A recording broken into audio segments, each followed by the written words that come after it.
Welcome to the Art Lady channel. Today I'm going to be showing you how to paint in adult coloring pages.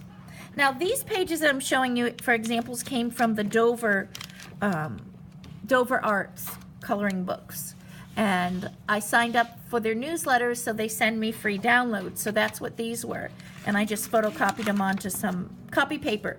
But actually, if you photocopy them onto a little bit heavier stock or cardstock, it works out a little bit better. But I'm just using regular copy paper, so regular paper is fine as well. And today I'm going to be using just some watercolors, simple, inexpensive pan watercolors. But I'm doing this with my students, and they are grades K, which is age 5, through 5th grade, which is ages 11 and 12. So anywhere between 5 and 6 to 11 and 12-year-olds, this video is a demonstration for. Of course, if you're an adult beginning, this might be interesting to you as well. But what we're going to do is we're trying to keep the same, or we're going to be creating some paintings, but we're going to be doing some interesting colors and values. And here I did some lines with blues and purples and magentas, and I'm going to show you how I did this just by simply dipping in. Now the next zebra, what I'm going to do is I'm going to change up the pattern and color values just to make it more interesting. Because if I did it all in the same values of these purples and magentas, every zebra, it would just look too confusing. So I'm going to hold my brush properly, down near the metal of the brush, and I'm resting my wrists because these are very tiny and delicate. And I'm just applying a very light wash to start. And I kind of trace the edges using just the tip of my brush here. And then I'm going to fill in this one section, because the reason I'm coming down is this was a continuous color. So I'm just going to come down with this pattern, and where it gets really thin, I'm just using the tip of the brush. So I'm resting my wrist on the actual paper, filling in. Now to get this a little bit more interesting, I can put a darker layer right at the edge to show a little bit of a sculpting effect of this, where it gets darker on the edge and then it goes up lighter, and then I'm going to give it a darker value here too to give it more three-dimensional, and then maybe down in here a little bit of darker, and at the tops. So on all my edgings I'm going to come back and do another layer to make it darker. And that's how I'm going to be working up my patterning. When I want lighter color, I'm just adding a little bit more water to my brush to make it a lighter value in here. And it's just carefully painting in the edges. I'm going to show you a jellyfish one I did. And of course this isn't done yet, using just the tip of the brush. And then I have this really cool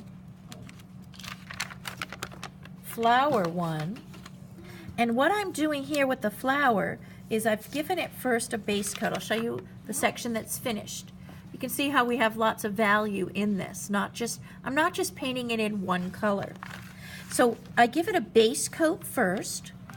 Then what I do to give it more value, I can go with a darker color magenta. So I'm swirling more into my magenta to make it darker for the details. And where I see the lines drawn in the coloring book, I can just draw them in with the paint. I want it to look like it's not printed from a coloring book. And I'm just lightly, see how I rest my hand and just use the tip? I'm lightly touching the paper, kind of tracing the edge a little bit and then bringing it back in wherever the line is drawn. And just by doing this effect, it gives it more of a hand-drawn look. And you can't really see the copy paper, so it's kind of fun, the copy lines.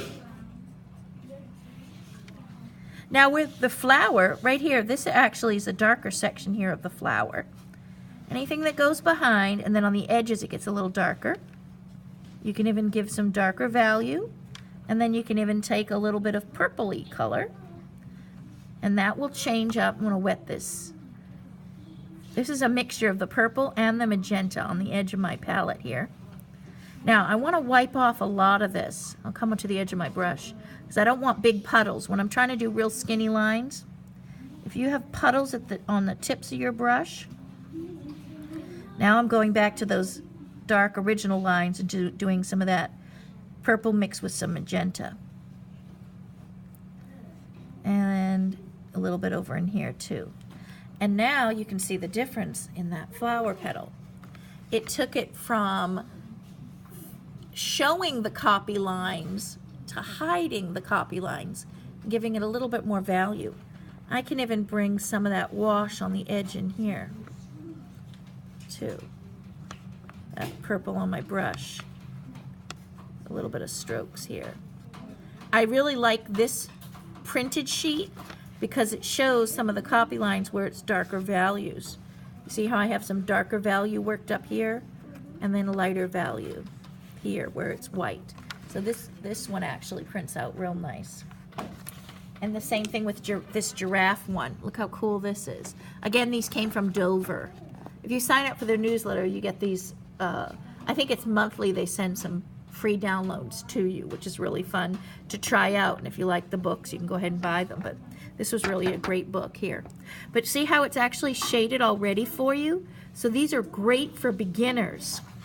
So what I would do for the giraffe one is that, and you can pick any color too. I always tell my students, you don't have to do realistic colors. Look how gorgeous the zebras are here. They kind of remind me of Andy Warhol, an artist who does really beautiful colors and imaginary colors on his subjects from everyday life. So I'll show you how to work up one of these little sections in here. This would be cool done in hot pink too. My students have been doing these with all different colors this week. So when you start off coloring in values, you start off with a light base color and then go to a little bit darker value. And I'm going to put some of this magenta in that orange just to darken it up a little bit. And then trace your edge with the darker value. And then I'm going to wash my brush and just use a wet, semi-wet brush, clean, and I'm going to just hit the edges so that I go from dark to light. And that's a gradation of color.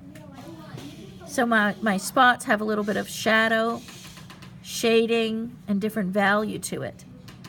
And then I can even put a little bit more orange back to this edge here if you want it a little bit more of that orangey value. And so then you get that nice tone in there as well. So you could paint it up where it's just flat color, one level of color, or giving value. And I really like to do the tonals, especially if the worksheet shows a lot of tonals. Just putting a little bit of that right on the edge. In that wet paint, it kind of blends in. Putting a little bit darker value here. And it just gives more interest to your paintings. There. I like it. And that's how I would work up the giraffes. Kids did this with all different colors this week. It was really cool. Some of them even did these little berries in purple and then hot pink. But use your imagination and have fun coloring in your adult coloring pages.